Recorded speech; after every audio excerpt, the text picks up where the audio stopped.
grosso modo vous expliquer comment ça va se passer.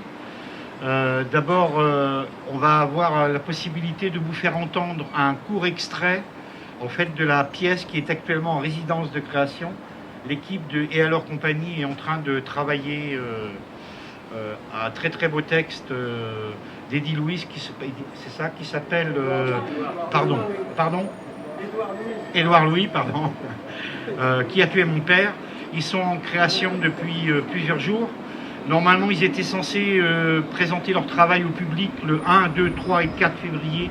On peut présumer qu'évidemment, les théâtres resteront fermés. Malheureusement, on est ballotté depuis plusieurs par des annonces qui sont tout le temps contradictoires. Et donc, on est face à cette impossibilité d'avoir une prévision pour l'avenir. Je tiens à vous dire aussi que beaucoup d'artistes et de compagnies, que ce soit du théâtre, danse, cirque, musique, sont assez paniqués parce que ce problème avec la Covid a fait qu'il n'y a aucune perspective dans l'avenir et qu'on sait que vraisemblablement, la saison prochaine, beaucoup de projets ne pourront pas voir le jour dans les théâtres parce qu'il y a un principe de report sur les spectacles annulés cette saison qui seront reportés à la saison d'après. Donc tous les nouveaux projets seront en attente, bloqués derrière, pour pouvoir éventuellement accéder du public et faire connaître leur travail. Il faut aussi imaginer que ça va avoir des incidences très importantes sur les artistes intermittents qui pour l'instant vivent dans ce qu'on appelle une année blanche. Le gouvernement tarde à savoir si cette année blanche va être reconduite parce que réellement il est vraisemblable que fin août, l'échéance qui est posée pour l'instant, beaucoup d'artistes vont se retrouver vraisemblablement au RSA, c'est-à-dire avec des familles, des enfants, et n'auront plus financièrement la capacité de pouvoir vivre normalement. Donc, alors ce qui fait qu'en réponse à ça, on est une douzaine de lieux à dire, eh bien on s'est fédéré, on s'est réunis depuis 2 semaines et on a dit, alors on va essayer de proposer aux gens qui voudront bien un geste transgressif on va ouvrir nos théâtres et vous permettre, nous on appelait ça mettre un pied au théâtre Paul Scarron. Les problèmes ont commencé dans l'usine où tu travaillais. Un après-midi, nous avons reçu un appel de l'usine pour nous prévenir qu'un poids était tombé sur toi. Ton dos était broyé, écrasé. On nous a dit que tu pourrais plus marcher pendant plusieurs années, plus marcher. En mars 2006, le gouvernement de Jacques Chirac, président de la France pendant 12 ans, et son ministre de la Santé, Xavier Bertrand, ont annoncé que des dizaines de médicaments ne seraient plus remboursés par l'État, dont en grande partie des médicaments contre les troubles digestifs. Comme tu devais rester allongé toute la journée depuis l'accident et que tu avais une mauvaise alimentation, les problèmes de digestion étaient constants pour toi. Acheter des médicaments pour les réguler devenait de plus en plus difficile. Jacques Chirac et Xavier Bertrand te détruisaient les intestins. Pourquoi est-ce qu'on ne dit jamais ces noms dans une biographie ? En 2007, Nicolas Sarkozy, candidat à l'élection présidentielle, mène une campagne contre celles et ceux qu'il appelle les assistés et qui, selon lui, volent l'argent de la société française parce qu'ils ne travaillent pas. Il déclare « Le travailleur voit l'assisté s'en tirer mieux que lui pour boucler ses fins de mois sans rien faire. » Il te faisait comprendre que si tu ne travaillais pas, tu étais en trop dans le monde. Un voleur, un surnuméraire, une bouche inutile, aurait dit Simone de Beauvoir. Il te connaît pas. Il n'a pas le droit de penser ça. Il te connaît pas. Ce genre d'humiliation venue des dominants te fait ployer le dos, encore plus. En 2009, le gouvernement de Nicolas Sarkozy et son complice Martin Hirsch remplacent le RMI par le RSA. Tu touchais le RMI depuis que tu ne pouvais plus travailler. Le passage du RMI au RSA visait à favoriser le retour à l'emploi, comme disait ce gouvernement. La vérité, c'est que dorénavant, tu étais harcelé par l'État pour reprendre le travail, malgré ta santé désastreuse, malgré ce que l'usine t'avait fait. Si tu n'acceptais pas le travail qu'on te proposait, ou plutôt qu'on t'imposait, tu allais perdre ton droit aux aides sociales. On te proposait que des emplois à mi-temps, épuisants et physiques, dans la grande ville, à 40 km de chez nous. Payer l'essence pour faire l'aller-retour tous les jours t'aurait coûté 300 € par mois.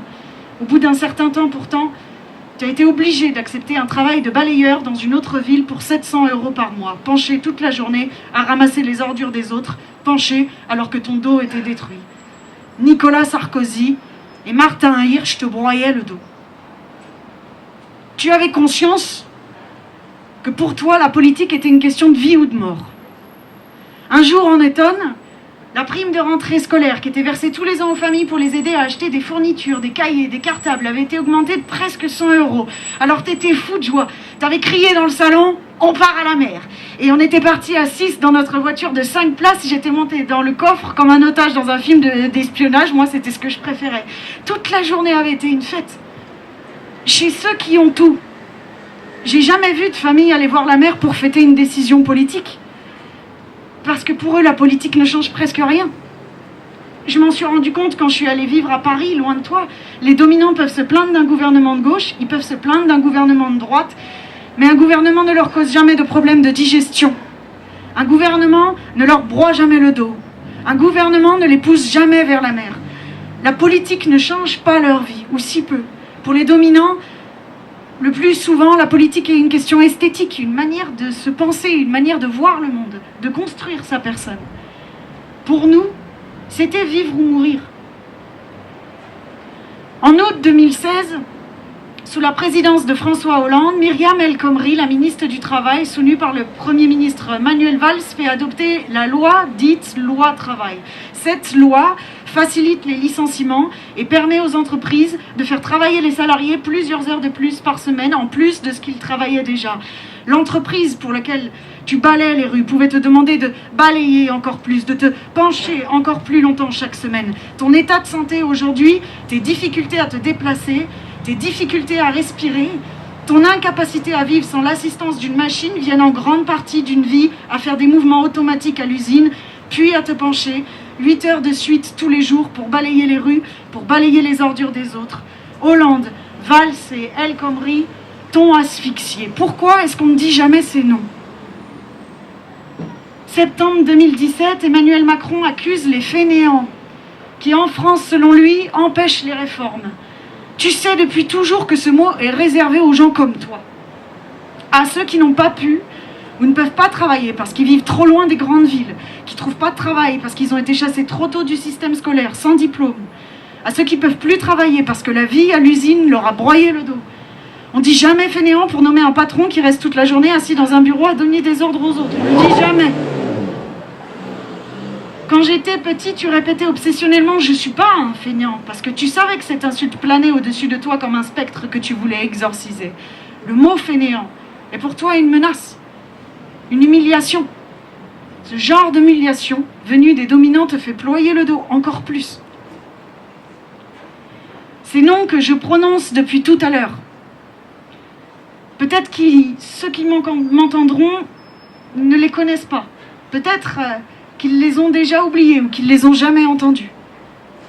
Mais c'est justement pour ça que je veux les prononcer. Parce qu'il y a des meurtriers qui ne sont jamais nommés pour les meurtres qu'ils ont commis. Il y a des meurtriers qui échappent à la honte grâce à l'anonymat ou grâce à l'oubli.